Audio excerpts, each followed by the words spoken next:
My dear student, welcome to Success Sign. तो पिछले class में हम लोगों ने क्या देखा था, हम लोगों ने क्या पढ़ा था, ओबेसिटी के बारे में, या क्या है कि हम लोगों ने क्या देखा था, ओवरवेट के बारे में। क्या देखा था, ओवरवेट के बारे में। उसमें कुछ चीज़ें रह गई थी जो कि आज हम लोग उसको ख़त्म करके हम लोग अंडरवेट पढ़ेंगे। तो ओवरवेट में हमने क्या देखा था, इसको कितने भागों में बांटा गया है, 2 भागों में। एक क्या होता है, एक होता है कि अगर हमारा शरीर जो है वो 20% अधिक है तो उसे क्या बोलते हैं, ओवरवेट बोलते हैं। क्या बोलेंगे, ओवरवेट बोलेंगे। लेकिन अगर वह 20% से मतलब जो सामान्य भार जितना हमारे शरीर में वजन होना चाहिए, अगर उससे कितना ज़्यादा है कि अगर उससे 20% से हमारा भार जो है, जितना सामान्य भार है उससे 20% तक अगर बढ़ा हुआ है, सिर्फ कितना 20% तक बढ़ा है, तो उसे क्या बोलेंगे, अधिक भार बोलेंगे या ओवरवेट। यानी उसका वजन जो है वो अभी बढ़ रहा है, पूरी तरीके से बढ़ा नहीं है। और अगर 20% से 30% हो गया, 40% हो गया, 50% हो गया, तो क्या बोलेंगे, उसे ओबेसिटी बोलेंगे। मतलब इसको कितने भागों में बांटा गया है, 2 भागों में। कौन कौन, एक ओवरवेट बोलते हैं, दूसरा क्या बोलते हैं, ओबेसिटी। और हमने क्या देखे थे कि इसके बीएमआई क्या होता है, बेसिक मेटाबॉलिक, क्या बोलते हैं, बीएमआई, क्या बोलते हैं, बॉडी मास इंडेक्स। क्या बोलेंगे, सॉरी, बीएमआई का फुल फॉर्म हमने देखा था, क्या है, बॉडी मास इंडेक्स। तो हमने इसके बारे में पूरा, ये क्या एक बनी बनाई तालिका होती है, इसके बारे में हमने पूरा डिटेल में पढ़ा है। कितने तरीके से नाप सकते हैं, क्या एक कमर परिचित था और क्या ब्रोका इंडेक्स था, मतलब इस तरीके से बीएमआई है। तो कई तरीके का हम लोगों ने देखा था। तो आज हम लोग क्या देखेंगे कि इसके क्या है कि मोटापे के कारण क्या हो सकते हैं, उसको देखेंगे। और हमने क्या देखा था कि पांडरेल, सारडी, ये सब चीज़ें हम लोगों ने कल देखी थी। तो आज क्या देखेंगे कि इसके मोटापे के कारण क्या होते हैं। क्या है, मोटापे के कारण। अब ये मोटापे का कारण क्या हो सकता है, तो जैसा कि हम लोगों ने देखा था कि मोटापे का कारण जो होता है वह कई हो सकता है। वह हमारे खान पान, हमारे रहन सहन, हमारे तौर तरीके, किस तरीके से हम क्या खाते हैं, मतलब काफ़ी चीज़ें होती हैं इसके लिए जिम्मेदार होती हैं। कोई रोग भी हो सकता है कि अगर जैसे आप थायराइड रोग देखिए कि अगर व्यक्ति को दो प्रकार के थायराइड होते हैं ना, एक होता है मोटा होने वाला, एक दूसरा क्या होता है, पतला होने वाला, थायराइड हो गया। मतलब काफ़ी चीज़ें इसके अंतर्गत आती हैं। तो उसी के बारे में इसके कारण को देखेंगे। पहला कारण क्या है, अनुवांशिक कारण। क्या है, अनुवांशिक कारण। अनुवांशिक कारण। अब ये पहला कारण क्या है, अनुवांशिक कारण है। ये अनुवांशिक कारण क्या इसके होते हैं कि मोटापे के लिए कभी कभी देखते हैं कि अगर फैमिली में सब लोग मोटे हैं तो भी इस कारण से व्यक्ति मोटा रहता है, मोटा हो जाता है। तो ये क्या है, अनुवांशिक कारण हो गए। दूसरा क्या हो गया, बीमारी कारण। क्या होते हैं, बीमारी के कारण। बीमारी के कारण। अब बीमारी के कारण में देखिए कुछ होते हैं, क्या बोलते हैं, प्रादेर बिलाई। ये क्या होता है, प्रादेर बिलाई भी एक रोग है जिसमें वजन जो होता है वो बढ़ने लगता है। प्रादेर बिलाई। प्रादेर बिलाई में क्या होते हैं, में वजन बहुत ज़्यादा बढ़ जाता है। ठीक है। और क्या होता है कि बीमारी के कारण हमने दूसरा क्या बताया, थायराइड। जो थायराइड होता है, थायराइड होने के कारण भी होता है। क्या बोलते हैं, कौन सा थायराइड, हाइपोथायराइडिज्म। क्या बोलेंगे, हाइपो क्या होते हैं, अगर थायराइड है और वो भी कौन सा थायराइड है, एक दो तरीके के थायराइड होते हैं, एक हाइपर होते हैं, दूसरा क्या होता है, हाइपो। तो यहाँ पर हाइपर थायराइडिज्म।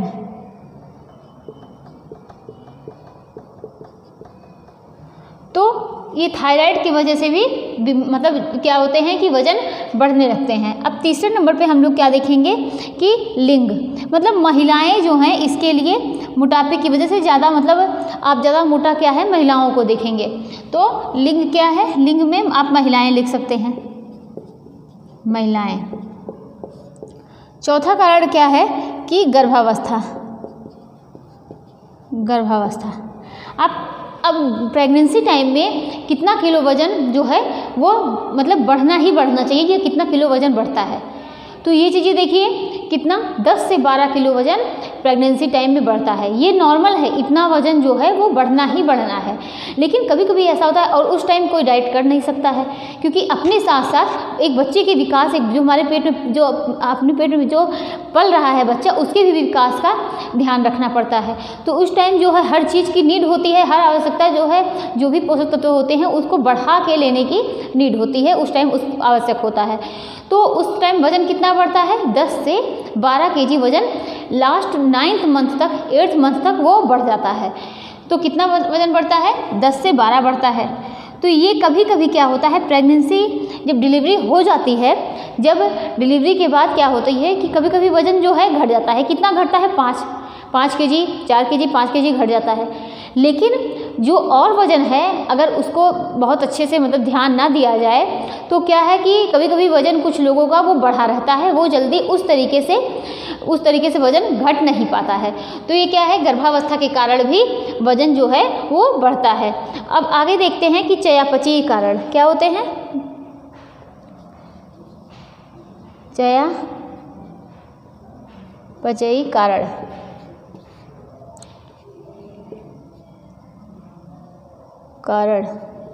क्या होता है कि जिनका मेटाबॉलिक रेट जो होता है, जिनका मेटाबॉलिक क्या होता है वो स्लो होता है, तो उनका वज़न जो होता है अगर स्लो है तो उनका वज़न बहुत तेज़ी से बढ़ेगा। और अगर वही उनका वज़न उनका ये मेटाबॉलिक जो है वो क्या है, कम है, उनका स्लो नहीं है, बहुत तेज़ी है, तो वो क्या होगा, वज़न जो है वो कम होगा। तो मेटाबॉलिक क्या होता है, वो अगर स्लो है तो वज़न ज़्यादा तेज़ी से बढ़ता है। अब उसके बाद देखते हैं कि तनाव एवं अभिघात। तनाव एवं अभिघात। अब ये तनाव एवं अभिघात क्या होता है?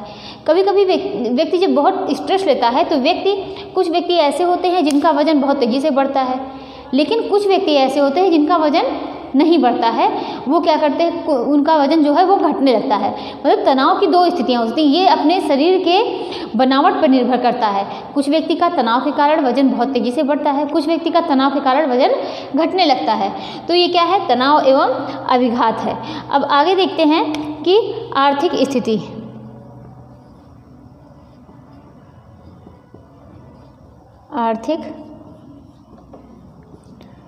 आर्थिक स्थिति।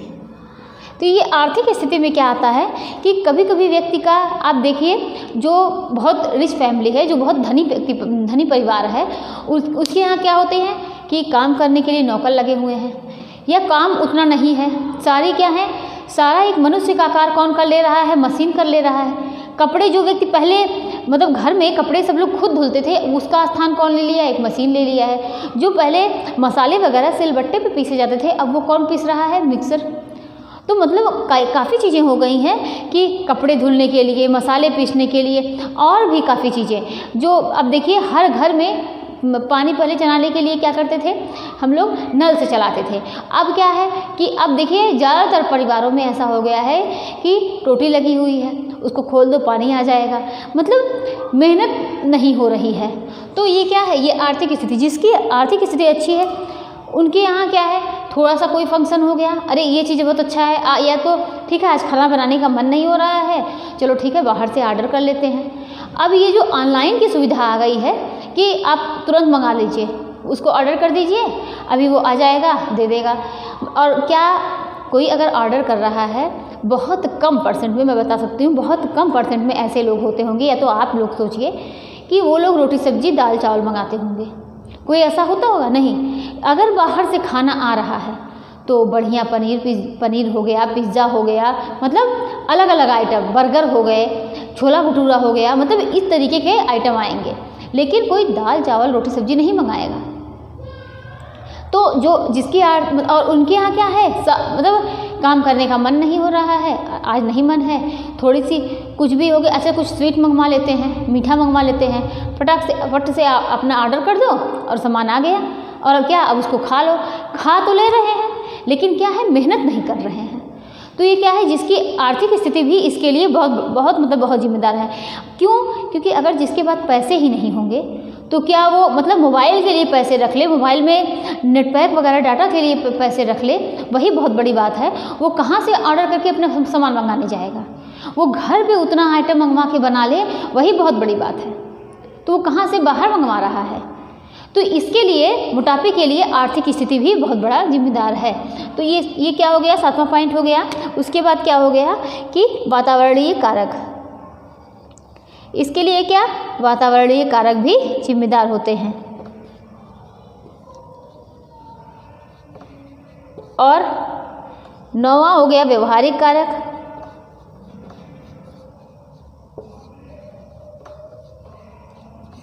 ये व्यवहार पे भी निर्भर करता है मोटापा। अब क्या हो गया, ये नेक्स्ट पॉइंट देखते हैं कि खाने व रहने की जीवन शैली। खाने व रहने की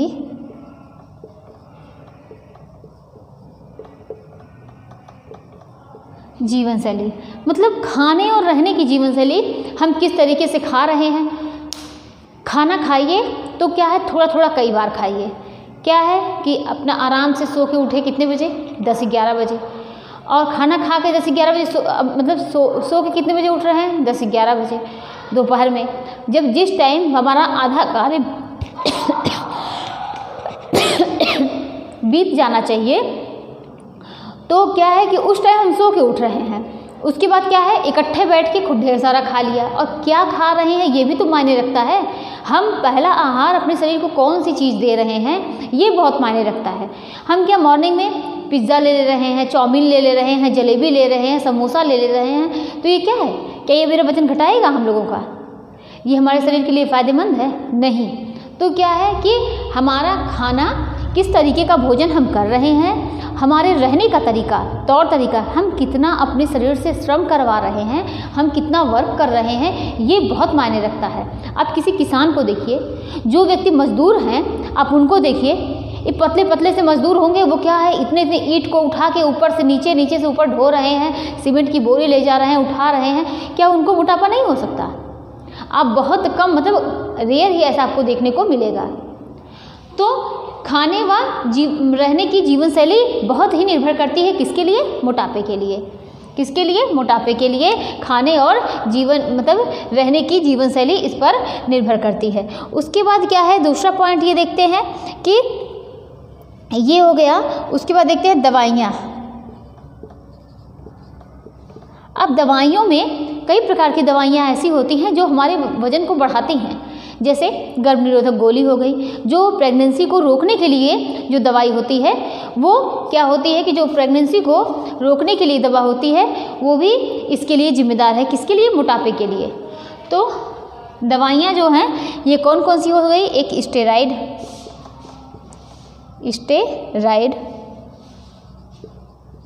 हो गया, गर्भ निरोधक हो गई,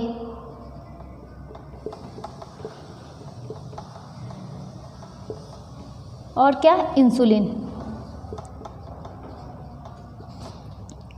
तो ये क्या है कि दवाइयों में स्टेरॉइड, गर्भ निरोधक और गोली हो गई, और क्या, इंसुलिन हो गया। जैसा कि हमने देखा था कि जो हम लोगों ने अभी हाल ही में देखा है, क्या जो मुकेश अंबानी के बेटे की शादी हुई, जिसका क्या नाम था, जिसका नाम अनंत अंबानी था ना, तो उसको उनको मोटापे के लिए बहुत ट्रोल किया जा रहा था। अनंत अंबानी को मोटापे के लिए और बहुत ट्रोल किया जा रहा था, और क्या है कि जिससे शादी हो रही थी वो बहुत दुबली पतले थी। तो क्या है कि जब बहुत उनको मोटापे के लिए ट्रोल किया जा रहा था, तो क्या हुआ कि वो नीता अंबानी जो हैं, उन्होंने उन्होंने बोला कि मेरा बेटा इसलिए मोटा है क्योंकि वो क्या है, उसको क्या है, अस्थमा है। तो अस्थमा में क्या, स्टेरॉइड वगैरह जो ले रहे हैं, इसकी वजह से वो व्यक्ति मोटा हो जाता है। क्या है कि क्या बताया था कि हम अस्थमा है जो कि स्टेरॉइड लेना पड़ता है, जिसकी वजह से क्या हो रहा है कि वज़न बढ़ रहा है। और क्या, गर्भ निरोधक लेने से भी वज़न बढ़ता है, इंसुलिन वगैरह लेने से भी वज़न बढ़ता है। अब नेक्स्ट पॉइंट देखते हैं। नेक्स्ट पॉइंट क्या है कि संवेगात्मक कारक। संवेगात्मक कारक। उसके बाद क्या है कि अंतःस्रावी कारक।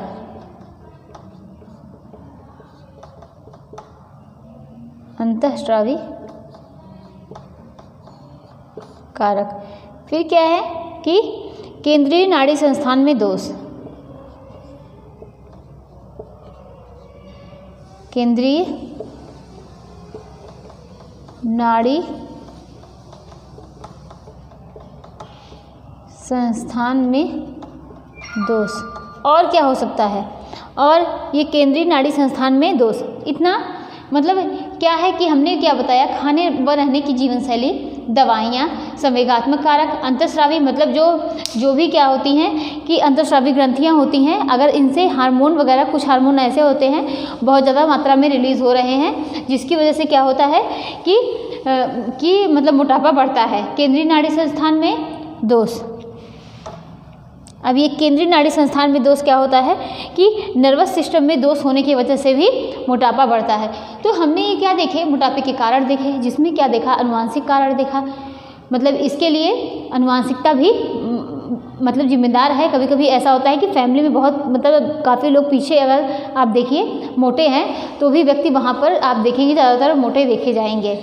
उसके बाद क्या देखा, बीमारी का कारण। कई बीमारियां ऐसी होती हैं, जैसे हम लोगों ने क्या देखा, हाइपोथायराइडिज्म देखा, हाइपरथायराइडिज्म। और फिर उसके बाद ये उसमें क्या है कि प्रादेय भिलाई में वजन क्या होता है, बहुत तेज़ी से बढ़ता है।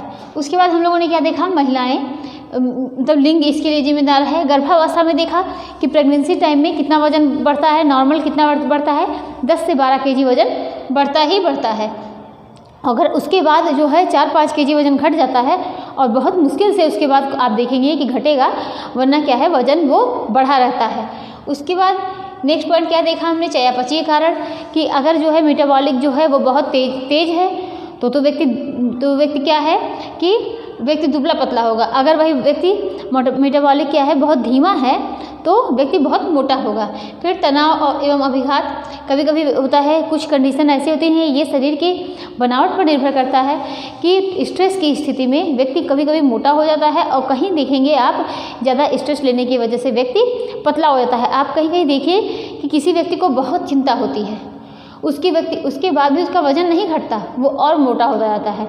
और 4 लोग कहने वाले कहते भी हैं कि अच्छा इनको बहुत चिंता है, इतनी मोटी होती जा रही हैं। तो ऐसा नहीं है, कभी ये कंडीशन ही अलग होती है कि मतलब तनाव चिंता है उनको भी, लेकिन वो मोटी हो रही हैं।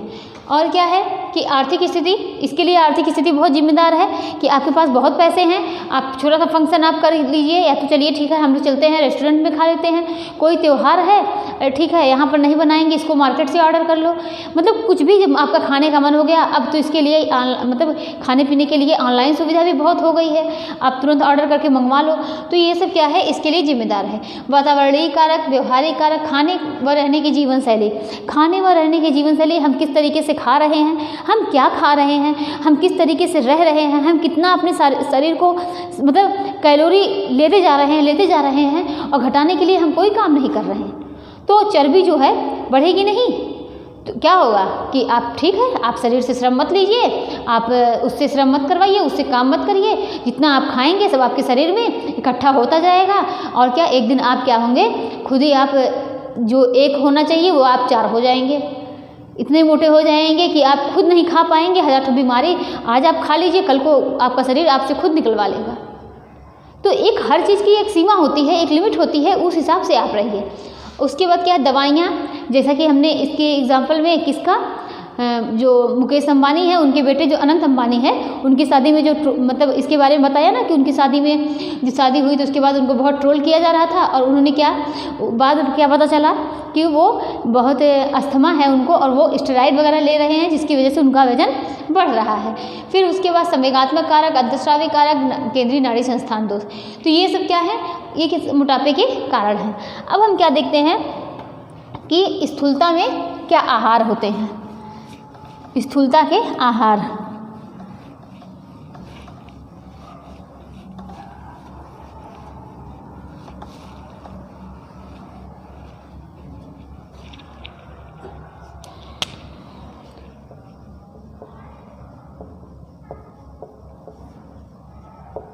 स्थूलता के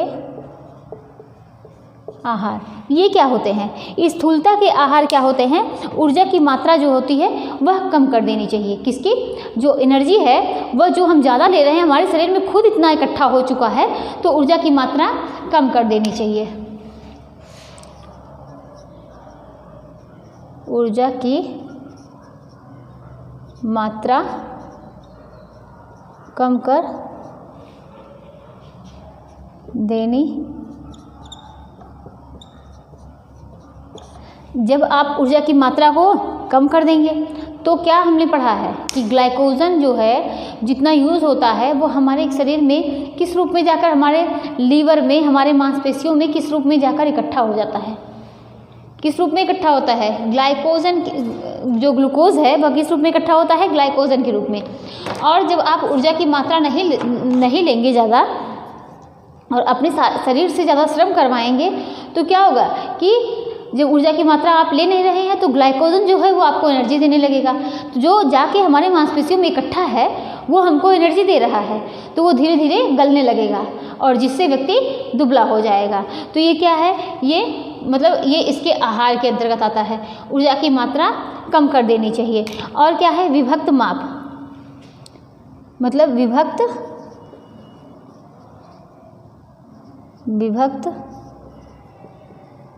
माप।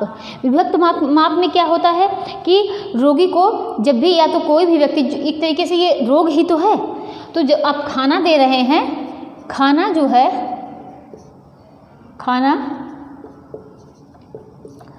थोड़ा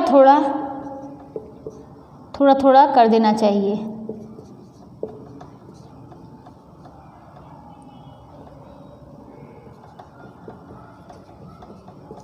तो मतलब कोई भी व्यक्ति है उसको क्या है, जैसे अब मतलब इकट्ठे एक बार बहुत ज़्यादा खा लिया, 4 रोटी खा लिया, 5 रोटी खा लिया, नहीं, आप 1-2 रोटी सुबह मॉर्निंग का नाश्ता कर लीजिए, 2 पराठा जो भी आप खाइए उसको मॉर्निंग का नाश्ता कर लीजिए, या तो आप जो भी आप दूसरा आपके घर में जो भी आप चीज़ें उपलब्ध हैं आप उसको खाइए। उसके बाद आप दोपहर में लीजिए 2 रोटी। ये नहीं कि इकट्ठे हम दोपहर में बैठे 10 बजे सो के 11 बजे उठे, उसके बाद क्या कि 5 रोटी 6 रोटी लेके बैठ गए खाने, फिर उसके बाद रात में खूब ढेर सारा खा लिया।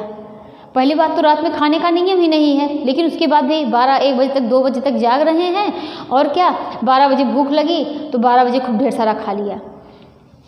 तो ये क्या है कि थोड़ा थोड़ा कई बार खाना चाहिए। ये क्या है? विभक्त माप के अंतर्गत आ गया। तीसरा क्या है कि वसा की मात्रा कम कर देनी चाहिए। वसा की मात्रा कम कर देनी चाहिए। और किसकी मात्रा कम कर देनी चाहिए? शर्करा पूर्ण भोजन कम।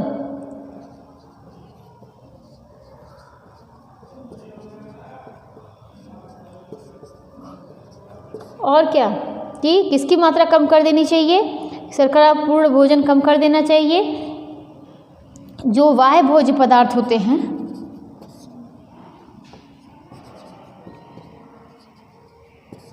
भोज्य पदार्थ, वाह्य भोज्य पदार्थ जो होते हैं वो कम कर देने चाहिए या नहीं लेना चाहिए।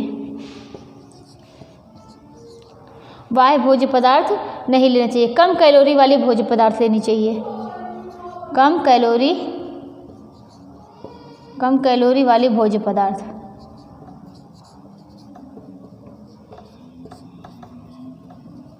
भोज्य पदार्थ लेनी चाहिए। उसके बाद क्या है कि कम कैलोरी वाली भोज्य पदार्थ लेनी चाहिए। क्रियाशीलता को बढ़ाना चाहिए।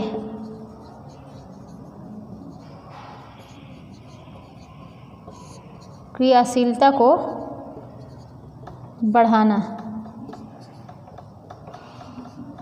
जैसे कि आपको ये सब चीज़ें क्या है कम कर देनी चाहिए, जिससे आपका वजन बढ़ रहा है, जिससे आपको बहुत ज़्यादा कैलोरी मिल रही है, वो सब चीज़ें कम कर देनी चाहिए। और क्या? क्रियाशीलता को बढ़ाना चाहिए। और कम जीआई वाली, जो कम जीआई, जिसके हम ग्लाइसेमिक इंडेक्स हम लोगों ने पढ़ा है ना, तो क्या कम जीआई वाले आहार लेने चाहिए। कम जीआई वाले आहार लेने चाहिए।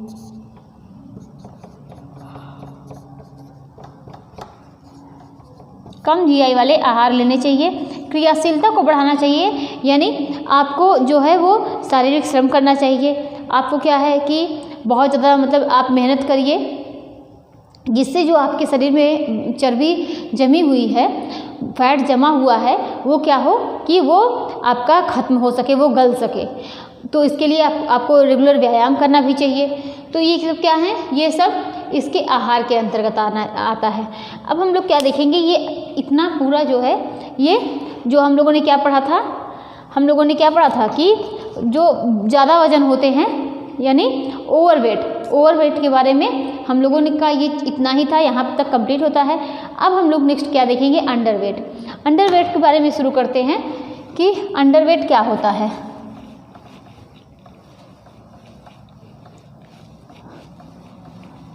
ये अंडरवेट क्या होता है, यानी जिसको क्या बोलते हैं, अल्पभारिता। अंडरवेट को क्या बोलते हैं, अल्पभारिता।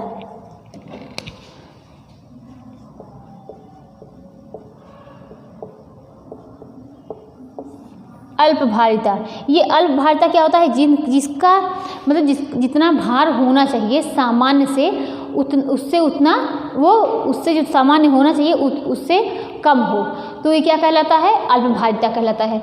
क्या है कि अगर देखिए हमने क्या पढ़ा था कि जिसका जितना भार है उस 20% ज़्यादा है तो वो ओवरवेट के अंतर्गत है, और अगर 20 से ज़्यादा है तो वो क्या है कि ओबेसिटी यानी मोटापा है ना। और अगर आपका क्या है कि कोई ऐसा व्यक्ति है जिसका BMI कितना हो, हमने BMI चार्ट में देखा था, कोई ऐसा व्यक्ति है, ऐसा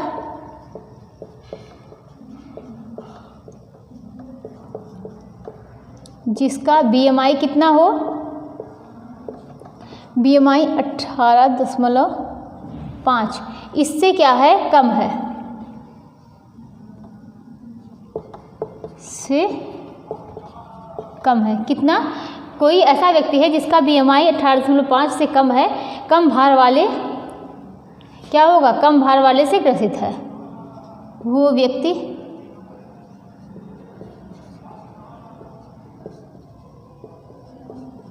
कम भार वाले से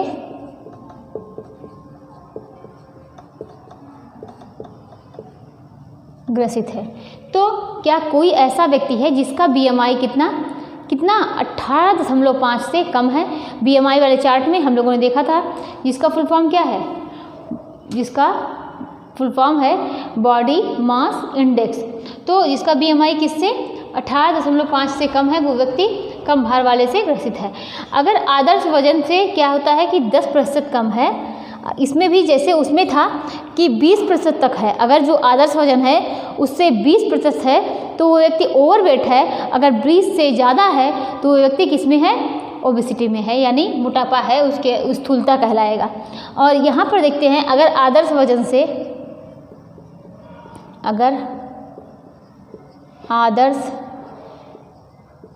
वजन से कितना 10% कम है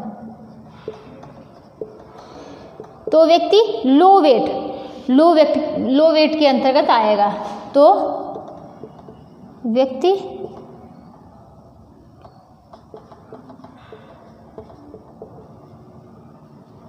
यानी कम वजन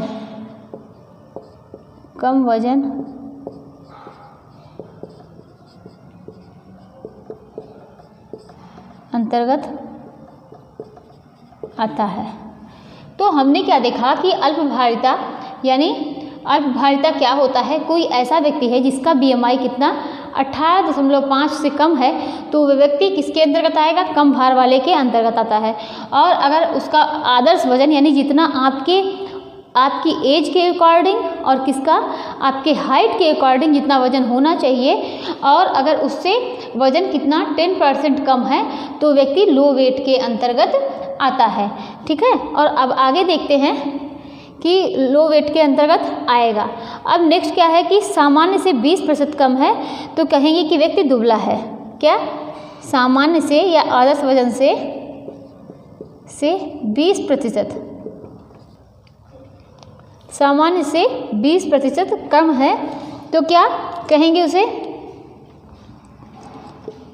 तो क्या है कि वो व्यक्ति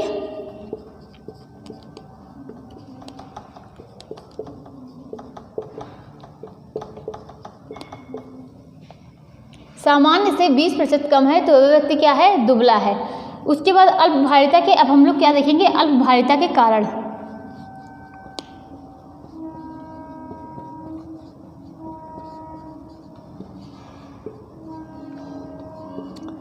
ये अल्पभारिता के कारण क्या होते हैं, इसके 3 कारण हो सकते हैं। पहला हम लोग क्या देखेंगे, पहले देखेंगे एक क्या है कि एक हम लोगों ने क्या पढ़ा है, इसे क्या बोलेंगे, पहला कारण ईटिंग डिसऑर्डर। क्या बोलेंगे, ईटिंग डिसऑर्डर।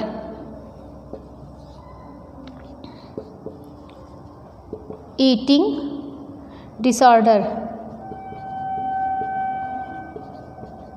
तो पहला कारण क्या हो गया, अल्पभारिता के ईटिंग डिसऑर्डर हो गया। तो ये क्या है, पहला कारण है। अब हम लोग इसके अंतर्गत क्या देखेंगे, इसके 2 भाग हैं। एक का क्या है कि एनोरेक्सिया नर्वोसा, दूसरा क्या है, बुलिमिया नर्वोसा। पहला क्या है एनोरेक्सिया, दूसरा क्या है बुलिमिया। एक बार फिर से देख लीजिए कि ये पहला कारण क्या है, ईटिंग डिसऑर्डर।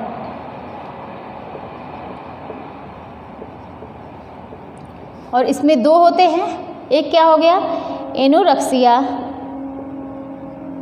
एनोरेक्सिया नर्वोसा, दूसरा क्या है यहाँ पर बुलिमिया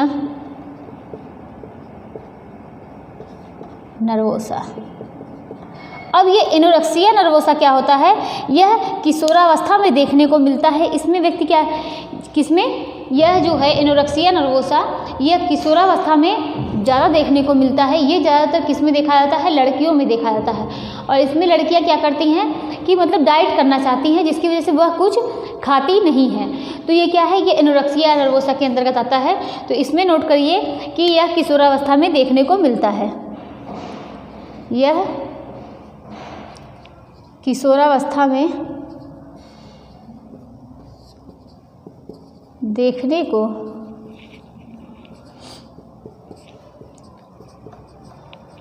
मिलता है। और क्या होता है, ये किशोरावस्था में देखने को मिलता है। और ये ज़्यादातर किसमें, लड़कियों में देखा जाता है।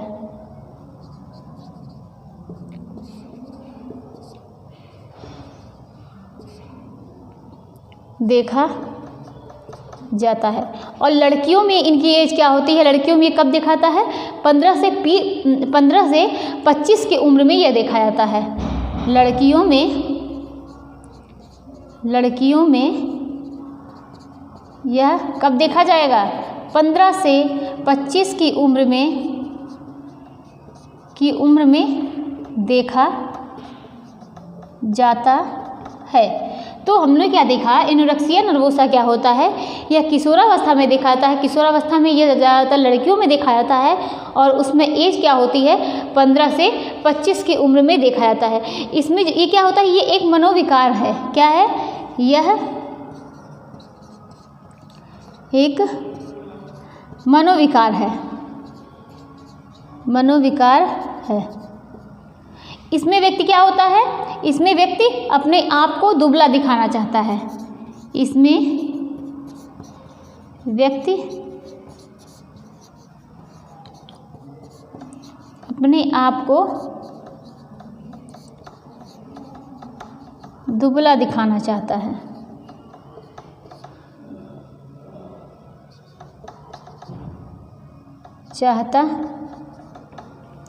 इसमें व्यक्ति अपने आप को दुबला दिखाना चाहता है। और क्या है कि इसमें जो होता है कि ये जो व्यक्ति इसमें क्या करेगा कि अपने आप को इसमें दुबला दिखाना चाहता है। तो ये सब क्या है, ये देखिए ये सब सारी चीज़ें ईटिंग डिसऑर्डर के अंतर्गत आती है। ये एनोरेक्सिया नर्वोसा में होता है। और इसमें क्या करेगा, इसमें जो होती हैं लड़कियां जो होती हैं पतला होने के चक्कर में अपने भूख को मार देती हैं। किसको, पतला होने के चक्कर में क्या करती हैं, भूख को मार देती हैं। और क्या करती हैं लड़कियां, क्या करती हैं, खाती ही नहीं हैं, खाती ही नहीं हैं। वो क्या करती हैं कि खाती ही नहीं हैं, अपने आप को पतला दिखाने के चक्कर में वह भूख को मार देती हैं। तो ये क्या हो गया, एनोरेक्सिया नर्वोसा हो गया। ये किसमें, किशोरावस्था में देखने को मिलता है, किसमें, ज़्यादातर लड़कियों में देखने को, मतलब एक तरीके से आप देखेंगे ईटिंग डिसऑर्डर ही यह किशोरावस्था में ही देखने को मिलता है। मतलब दोनों, आप दोनों देखेंगे, ये भी और ये भी, क्या, एनोरेक्सिया नर्वोसा और बुलिमिया नर्वोसा, इसमें थोड़ा सा अंतर है, अभी आपको बताते हैं। लेकिन पहले आप इसको समझ लीजिए कि ईटिंग डिसऑर्डर कितने प्रकार के हो गए, दो, एक एनोरेक्सिया नर्वोसा, दूसरा बुलिमिया नर्वोसा। एनोरेक्सिया नर्वोसा में क्या होता है कि इसमें, ये किशोरावस्था में होता है, इसमें लड़कियां जो है अपने आप को दुबला दिखाने के चक्कर में खाती ही नहीं हैं, वह बहुत दुबला होना चाहती हैं, और जिसके चक्कर में वह खाती ही नहीं है, वो अपना जो आइडियल जो होती है वो किसी दूसरे को मानती हैं कि अरे वो लड़की जो है बहुत दुबली पतली है, हमको उसी तरह बनना है। तो इसके चक्कर में वो क्या करती हैं, खाना ही नहीं खाती हैं। तो ये क्या हो गया, और ये क्या है, ये ईटिंग डिसऑर्डर ही क्या होता है, ये मतलब इसके दोनों जो होते हैं, दोनों क्या होते हैं, ये मनोविकार हैं। अब हम लोग नेक्स्ट देखते हैं ये बुलिमिया नर्वोसा। ये क्या होता है, इसमें खाने के बाद जो होती हैं वोमिट कर देती हैं, खाने के बाद वोमिट कर देती हैं। इसमें अगर वो खाती भी हैं, अगर खा भी लेंगी तो उनको नहीं मुझे नहीं खाना चाहिए था, हमने खा लिया, तो भी क्या करती हैं, वोमिट कर देती हैं। तो ये क्या कहलाया, बुलिमिया नर्वोसा कहलाया। जिससे क्या होता है कि हम दुबले हों, हमको बहुत दुबला होना है, और अगर वो खा भी ली तो वो वोमिट कर दी, जिससे क्या हो कि हमारे शरीर से सब बाहर निकल जाए, हमने जो खाया, अरे हमने खा लिया, इस तरीके से मतलब वो सोचती हैं, क्योंकि ये क्या है, एक मनोविकार है ना। तो वो सोचती हैं कि अरे हमने बहुत ज़्यादा खा लिया, अब उसके चक्कर में क्या करती हैं, वो वोमिट कर देती हैं। ये क्या हो गया, बुलिमिया नर्वोसा। इसमें थोड़ा सा अंतर होता है कि इसमें एनोरेक्सिया नर्वोसा में वो लोग खाती ही नहीं हैं, इसमें क्या करती हैं, खाने के बाद वोमिट कर देती हैं, वोमिट कर देती हैं। देखिए, अगर आप इसमें ट्रिक समझना चाहते हैं, बुलिमिया यानी वोमिट, इसी से आप ट्रिक लगाइए कि खाने के बाद क्या करेंगी, वोमिट कर देंगी। और एनोरेक्सिया नर्वोसा में वो खाती ही नहीं है। तो ये आपके समझने के लिए है कि इसमें खाने के बाद क्या करती है, इसमें खाने के बाद वोमिट कर देती हैं, जिससे हमारे शरीर को कुछ लगे ना और हम मोटे ना हो। ये क्या हो गए, दोनों अल्पभारिता के दोनों कारण होते हैं। अब हम लोग नेक्स्ट देखते हैं क्या, विंज डाइट। क्या होते हैं, विंज डाइट, इसे विंज डाइट डिसऑर्डर बोलते हैं, विंज डाइट डिसऑर्डर। दूसरा क्या है, विंज डिसऑर्डर। अब ये क्या होता है, इसमें क्या होता है कि इसमें व्यक्ति खाता रहता है, और व्यक्ति जो है कम समय में बहुत ज़्यादा खा ले जाता है, बहुत जल्दी खाता है और कम समय में ज़्यादा खा ले जाता है। तो इसमें व्यक्ति खाता रहता है, इसमें व्यक्ति क्या करता है, खाता रहता है। इसमें व्यक्ति कम समय में जल्दी अधिक भोजन, इसमें व्यक्ति कम समय में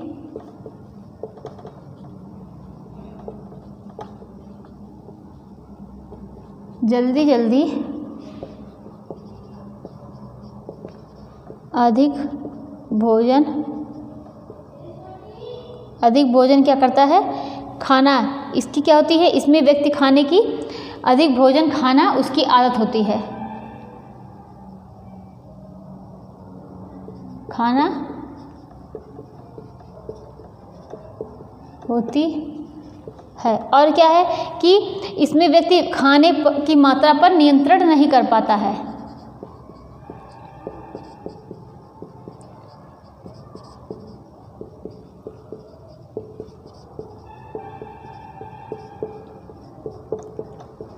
नियंत्रण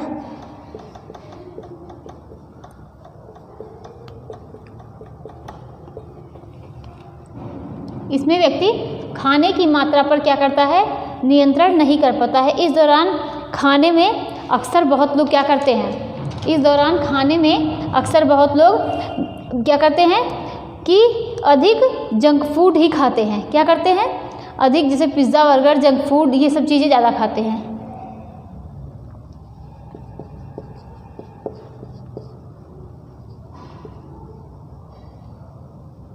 खाने में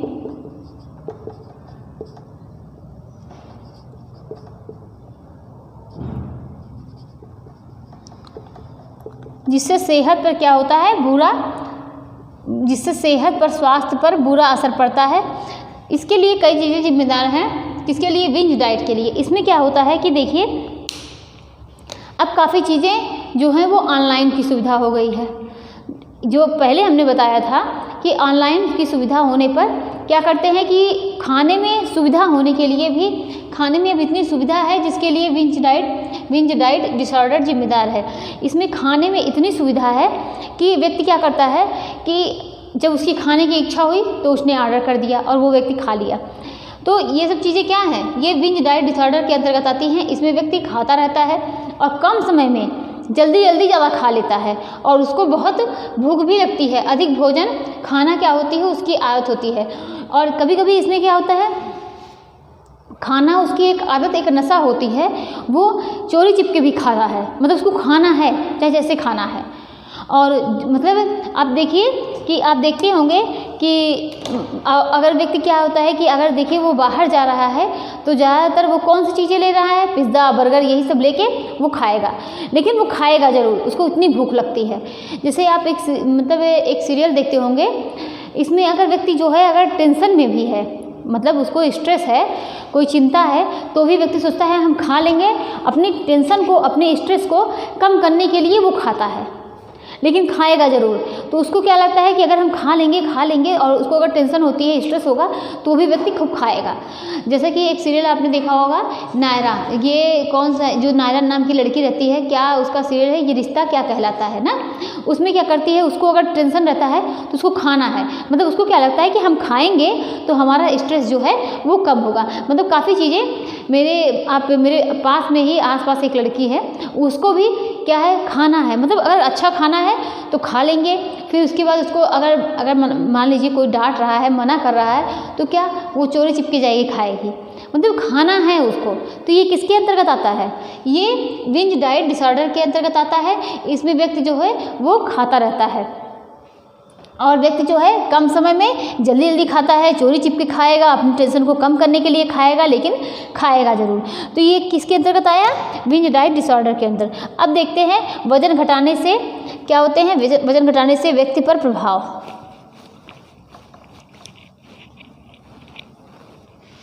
वजन घटाने से व्यक्ति पर क्या प्रभाव पड़ते हैं?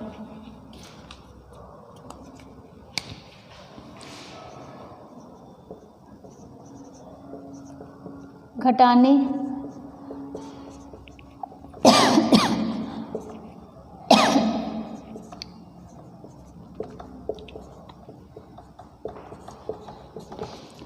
क्या प्रभाव पड़ रहे हैं वजन घटाने से?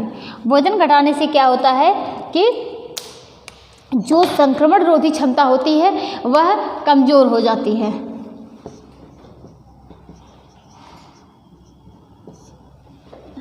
वजन घटने से व्यक्ति पर क्या प्रभाव पड़ते हैं कि संक्रमण रोधी क्षमता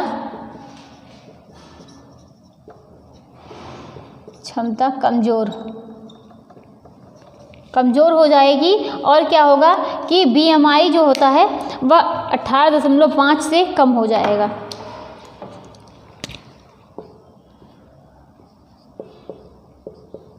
किससे?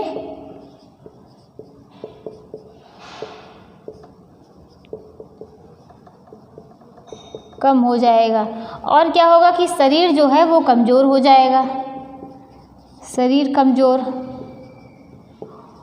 और क्या हो सकता है वजन घटने से? और क्या हो सकता है कि जो इम्यून सिस्टम है वो भी कमज़ोर होगा।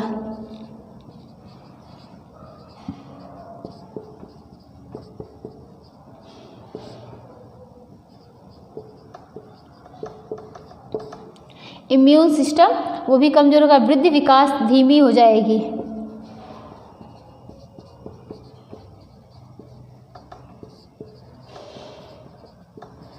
और क्या होगा, हमारे शरीर का तापमान अनियंत्रित हो जाएगा।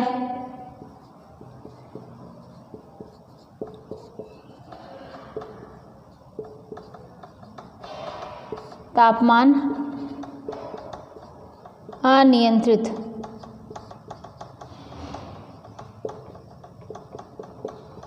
हमारे शरीर का तापमान जो है वो अनियंत्रित हो जाएगा। और क्या हो सकता है कि हमारे शरीर के अंग प्रभावित होंगे।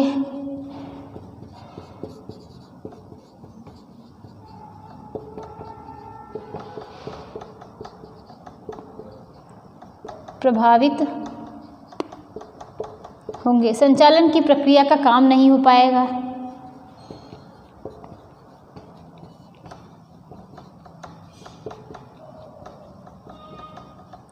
का काम नहीं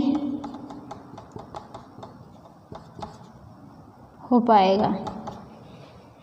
ये सब क्या है, अगर व्यक्ति के वजन घटने लगते हैं तो शरीर पर क्या क्या प्रभाव पड़ता है। जो शारीरिक जो संक्रमण रोधी क्षमता होती है और क्या जो इम्यूनिटी पावर होती है वो कमज़ोर हो जाती है। आप ये कोरोना काल में देखा होगा ना, कोरोना उसी व्यक्ति को और ज़्यादा हो रहा था, उस पर और उसके शरीर पर ज़्यादा प्रभाव पड़ रहा था कि जिसका क्या है इम्यून पावर जो है वो कमज़ोर था।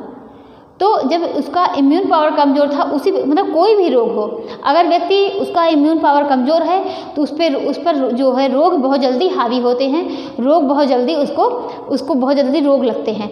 तो ये क्या है कि उसको संक्रमण रोधी क्षमता कमज़ोर हो जाएगी। और क्या होगा, BMI जो है इससे भी कम हो जाएगा, 18.5 से BMI कम हो जाएगा। शरीर जो है कमज़ोर हो जाएगा, व्यक्ति जो है बहुत देर तक खड़ा नहीं रह सकता।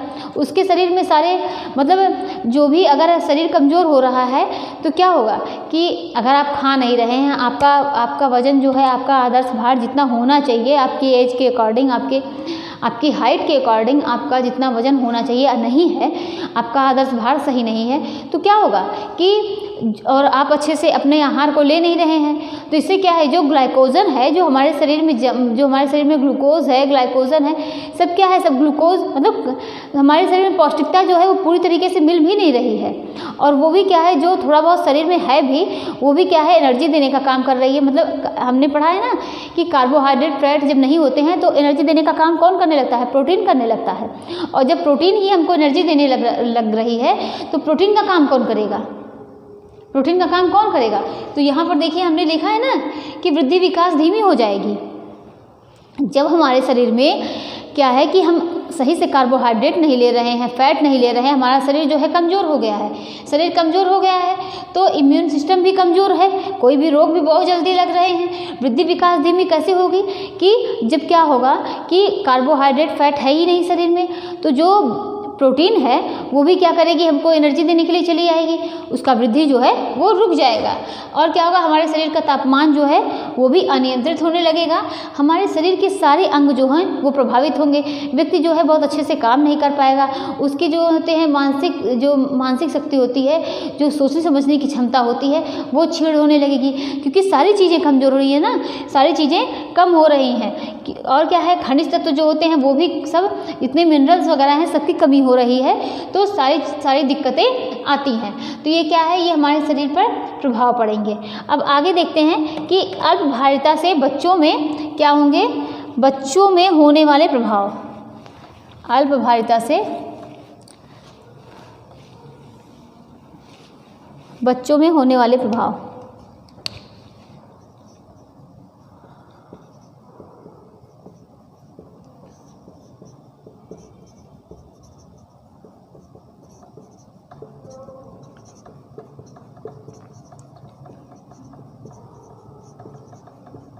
अब ये अल्पभारिता से बच्चों पर क्या प्रभाव पड़ते हैं, तो हमने इसमें क्या पढ़ा हुआ है कि PEM पढ़ा हुआ है ना, प्रोटीन एनर्जी माल न्यूट्रिशन, और क्या PCM, ये हम लोगों ने पढ़ी हुई है। तो इसमें क्या पढ़ा था हम लोगों ने कि क्वाशियार्कर और मरस्मस पढ़ा था। तो क्वाशियार्कर किस वजह से हो रहा था, क्वाशियार्कर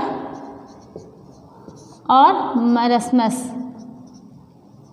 अब ये क्वासियार्कर किस वजह से हो रहा था, ये सिर्फ किसकी वजह से हो रहा था, क्वासियार्कर जो होती है ये सिर्फ प्रोटीन की कमी से हो रही थी, प्रोटीन की कमी से, और मरस्मस ये कार्बोज और प्रोटीन दोनों की कमी की वजह से हो रही थी। और अगर इसका बच्चों में कुपोषण का जांच करना हो तो कितने साल तक के बच्चों को लेते हैं, 5 साल तक के बच्चों को इस देखा जाता है। आप देखेंगे कि 5 साल तक के बच्चे जो होते हैं उसमें जो है ये क्वासियार्कर मरस्मस ये ज़्यादातर देखने को मिलता है। क्वासियार्कर में किस तत्व की कमी होती है, देखिए ये ज़्यादातर क्वेश्चन बनता है, ये क्वेश्चन बहुत ज़्यादा आए भी हुए हैं कि क्वासियार्कर किस वजह से होता है, सिर्फ प्रोटीन की कमी से होता है। और इसी में सब लोग कन्फ्यूज़ होते हैं। क्वासियार्कर देखिए यहाँ पर एक ट्रिक बताते हैं, क्वासियार्कर मतलब सिर्फ प्रोटीन की कमी है, किसमें क्या है कि कार्बोज नहीं है, लेकिन मरस्मस इसमें क्या है कि कार्बोज और प्रोटीन दोनों की कमी है। मतलब ये अपने पढ़ने के तरीके से होता है, क्योंकि कुछ चीज़ें जो होती हैं जहाँ जो होते हैं जब कन्फ्यूज़न होती है और एग्ज़ाम टाइम में जो चीज़ें हम लोगों को याद रहती हैं उसके बाद भी वहाँ पर कन्फ्यूज़न बहुत ज़्यादा होती लगती है। कितना भी एग्जाम्पल उस समय रहता है लेकिन लगता है कि नहीं ये होना चाहिए। तो अगर थोड़ा बहुत इस तरीके से मतलब पढ़ते तो सब हैं लेकिन कुछ थोड़ा बहुत ट्रिक लगा के पढ़ते हैं, कुछ बिना ट्रिक के पढ़ते हैं। मतलब अगर आपको जिस तरीके से समझ में आए, पढ़ना तो है ही है, आपको जिस तरीके से समझ में आता है आप उस तरीके से पढ़िए। तो ये क्या है क्वासियार्कर, मतलब क से क्या है कैलोरी या कार्बोज नहीं, तो इसका मतलब क्या है सिर्फ प्रोटीन की कमी से होता है। और मरस्मस किसकी वजह से होता है कि कार्बोज और प्रोटीन दोनों की कमी से होता है। उसके बाद अब क्या देखते हैं कि अल्पभारिता के कारण क्या है। अल्पभारिता के कारण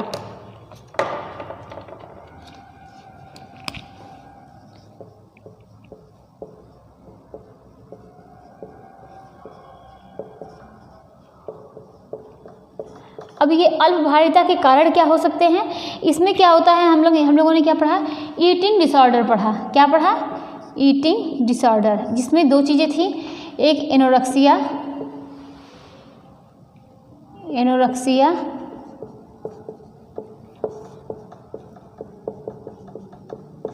दूसरा क्या है बुलिमिया।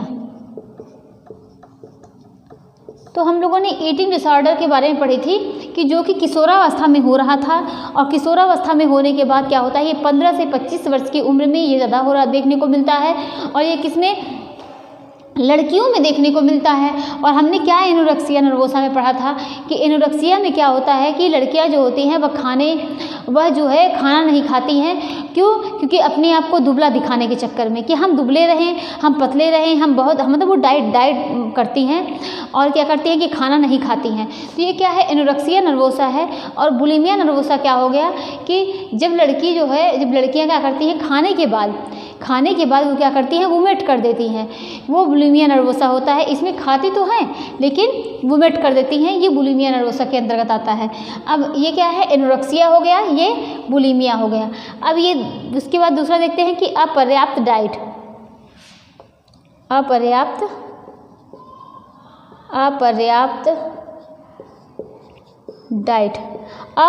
डाइट की वजह से हमारे जो होते हैं हमारे पास खाने को नहीं है, मतलब कभी कभी ऐसा होता है कि हमारे पास खाने को नहीं रहता है। तो ये क्या होता है कि अपर्याप्त डाइट, हमारे पास जितना हमको भूख है, जितनी हमारे शरीर को नीड है उसके बाद भी खाने को नहीं है। आप बहुत ऐसे परिवार देखेंगे जिसके पास खाने के लिए मतलब रात में बिना खाए सो जा रहे हैं। क्या है ऐसे व्यक्ति का जो है अल्पभारिता, आप लोगों को ऐसे व्यक्ति में अल्पभारिता आप लोगों को देखने को मिलेगी, क्योंकि उनके पास खाने को नहीं है, रहने को नहीं है, या रहने को नहीं है तो वो खाएंगे क्या, कोई वो बेरोजगार हैं तो किस तरीके से अपना पेट पालेंगे। तो ये क्या है अपर्याप्त डाइट की वजह से भी ये अल्पभारिता का कारण बन सकता है। और नेक्स्ट देखते हैं अत्यधिक क्रियाशीलता।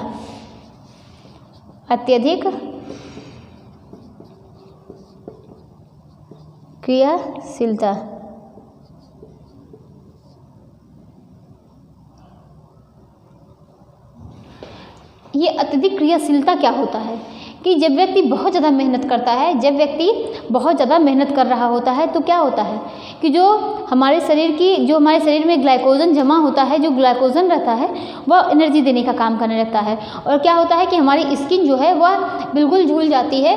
तो ये क्या है, अत्यधिक क्रियाशीलता के कारण, कि जिस हिसाब से हमारे शरीर में हमारे पास खाने को नहीं है और हमारे पास पैसे नहीं हैं, हम बहुत खा सकें, हम अपने मतलब सही से पर्याप्त डाइट ले सकें, और क्या हो कि और हमारे पर काम बहुत ज़्यादा है, हम बहुत ज़्यादा शारीरिक श्रम कर रहे हैं। क्योंकि देखिए हम लोगों ने पढ़ा है, या तो आप देखेंगे कि जो RDA है आप उसमें देखेंगे कैलोरी की आवश्यकता जो अधिक श्रम करते हैं उनको ज़्यादा होती है।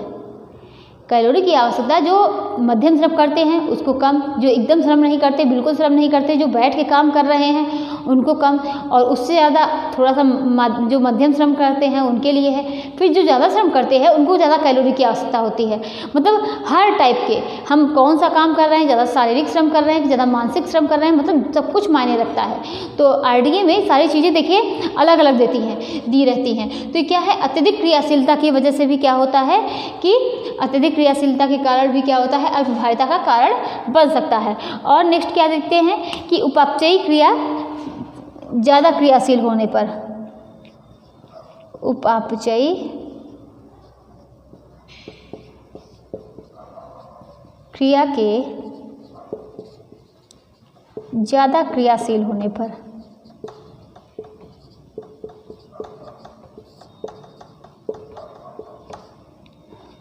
कि अगर जो है ये ज़्यादा तीव्र है हमारी मतलब हम लोगों की उपापचयी क्रिया, जिस व्यक्ति की उपापचयी क्रिया ज़्यादा तीव्र होगी तो वो भी व्यक्ति क्या होगा, दुबला पतला होगा। नेक्स्ट देखते हैं, नेक्स्ट क्या है कि रोग।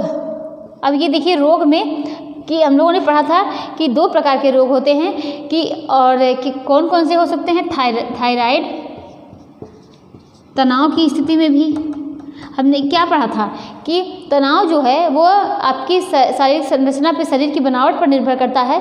कि कोई व्यक्ति स्ट्रेस लेता है तो बहुत दुबला होता है, लेकिन कुछ व्यक्ति ऐसे होते हैं जिनका वेट बढ़ने लगता है। थायराइड 2 होते हैं, वो 2 होते हैं, एक हाइपो होता है, दूसरा क्या होता है, हाइपर। तो जो एक में क्या होता है, वजन बढ़ने लगता है, और हाइपो में क्या होता है, वजन घटने लगता है। तो थायराइड 2 होते हैं। और क्या हो गया, मधुमेह में भी क्या होता है, वजन घटने लगता है। उसके बाद क्या है, ये सब सारी चीज़ें क्या हो गई, अल्पभारिता के कारण हो गए। अब क्या देखते हैं हम लोग कि आहार, कि कैसा आहार लेना चाहिए। अल्पभारिता डाइट क्या होनी चाहिए,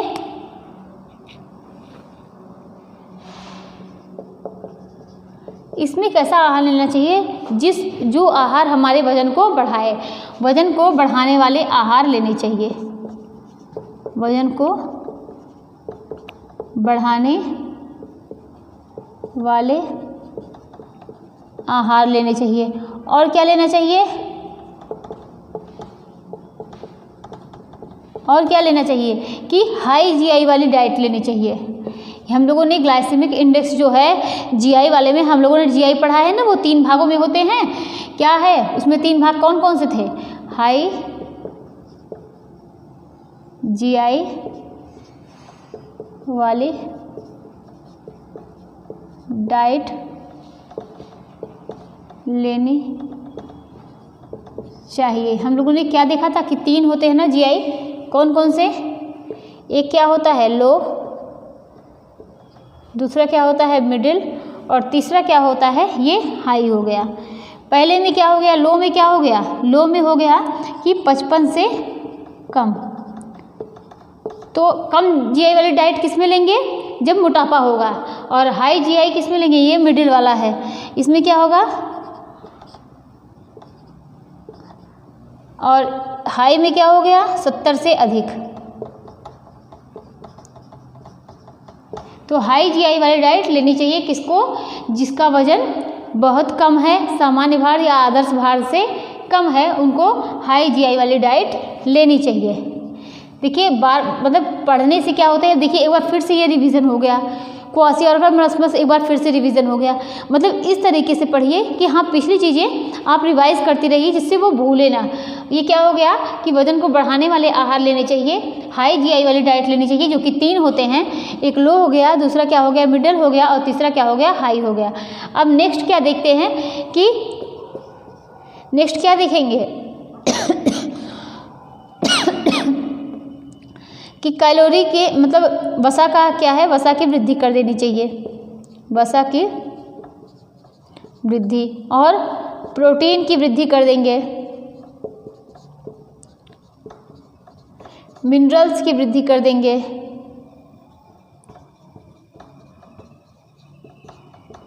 और क्या करेंगे कि ज़्यादा कैलोरी लेंगे,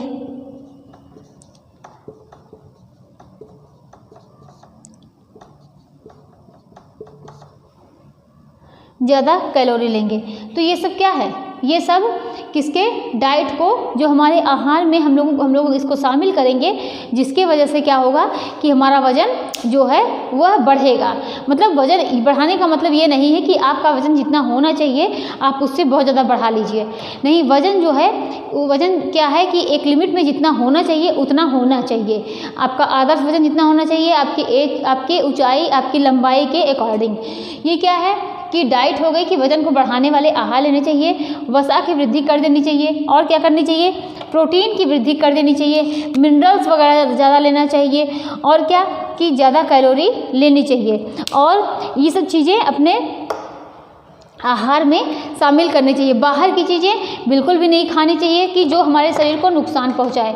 मतलब हमको जिसको वज़न बढ़ाना है उसको हर एक ऐसा कार्य करना चाहिए जिससे क्या है कि शरीर जो है, और या तो ऐसी पौष्टिक वाली चीज़ें लें जिससे शरीर जो है वो स्वस्थ रहे। शरीर में जब कोई रोग नहीं रहेगा तो क्या होगा कि वज़न बढ़ेगा। तो ये इतना क्या हो गया कि ये पूरा आज हम लोगों का क्या ओवरवेट और अंडरवेट ये कंप्लीट होता है। तो इतना हम लोगों ने ओवरवेट के बारे में पढ़ा, इसकी डाइट के बारे में पढ़ा, और इससे क्या दिक्कतें होती हैं। हम लोगों ने बुलिमिया नर्वोसा देखा, एनोरेक्सिया नर्वोसा देखा, और क्या देखा हम लोगों ने बिंज डाइट के बारे में देखा। बिंज डाइट क्या था, बिंज डाइट क्या था कि जिसमें व्यक्ति जो है वह बहुत ज़्यादा उसकी खाने की इच्छा हुई तो वो खाता जा रहा है, उस पर बिल्कुल उसको कंट्रोल नहीं होता है। ये भी क्या है, एक मनोविकार है। उसको अगर कोई टेंशन हो रही है, कोई स्ट्रेस है, स्ट्रेस की स्थिति में उसको लगता है कि अगर हम और खाएंगे तो इससे हमारा वज़न जो है, अगर हम ज़्यादा खाएंगे तो इससे क्या है कि हमारा स्ट्रेस कम होगा।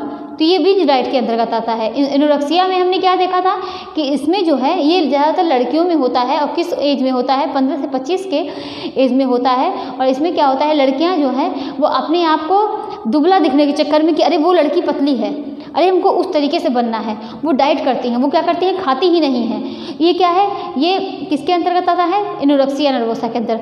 और बुलिमिया में क्या होता है कि अगर किसी के कहने पर या परिवार की वजह से या और कोई कुछ कह रहा है तो वो खा लेती हैं, तो उनको लगता है कि अरे हम खा लेंगे, अब मोटे हो जाएंगे, तो वो क्या करती हैं, वोमिट कर देती हैं, तो उसको क्या बोलेंगे, बुलिमिया बोलेंगे।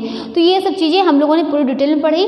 आज के लिए इतना ही। अब हम मिलते हैं कल नेक्स्ट वाली क्लास में, और उसमें देखेंगे कि आहार नियोजन क्या होता है। Thank you.